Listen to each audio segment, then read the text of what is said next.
చేస్తామంటే ఆషాఢమాస ప్రారంభంలో విజయవాడలో కనకదుర్గమ్మ వారిని శాకంభరిగా అలంకారం చేస్తారు.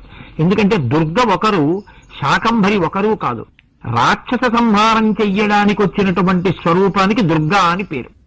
ప్రజలని రక్షించి అన్నం పెట్టినటువంటి స్వరూపానికి శాకంభరి అని పేరు. రాక్షసుడైనటువంటి వాణ్ణి సంహరించడానికి ఆవిడే రావాలి, మనకు అన్నం పెట్టడానికి ఆవిడే రావాలి. అందుకే దుర్గమ్మ తల్లిని శాకంభరిగా అలంకారం చేస్తారు. ఇదే అలంకారాన్ని శారదా నవరాత్రుల్లో ఎక్కడెక్కడ అమ్మవారిని నిలబెడతారో అక్కడక్కడ శాకంభరిగా అమ్మవారిని దర్శనం చేయిస్తారు.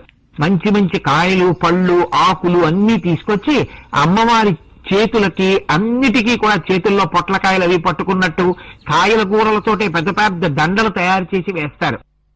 అది శాకంభరి స్వరూపం. అమ్మవారిని అలా చూస్తే శాకంభరిగా, అమ్మ మాకు అంత కరువు కాటకాల్లో ప్రార్థన చేస్తే